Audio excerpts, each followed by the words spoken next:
চমকে উঠবেন না, গতকাল যে ম্যাচ দেখলেন সেটাও আইপিএল ছিল, কিন্তু আসল আইপিএল আজ শুরু হচ্ছে। কেন? কারণ আজ মাঠে নামছে আইপিএল এর দুই মহারথী, চেন্নাই সুপার কিংস ও মুম্বাই ইন্ডিয়ান্স। এটাকে কেন আইপিএল এর এল ক্লাসিকো বলা হয় জানতে হলে ভিডিওটি শেষ পর্যন্ত দেখুন। গতকাল যে ম্যাচটি দেখেছেন ওটাও আইপিএল এর ম্যাচেই ছিল। বিরাট কোহলির 50, বেঙ্গালুরুর জয়।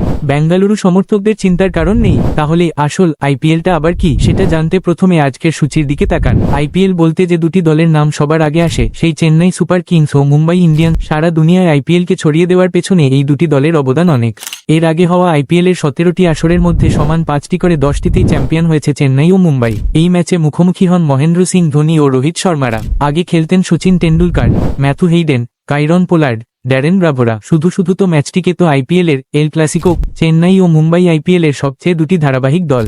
আইপিএল এ সর্বোচ্চ 12 বার প্লে অফে খেলেছে চেন্নাই, আর মুম্বাই দ্বিতীয় সর্বোচ্চ 10 বার উঠেছে প্লে অফে।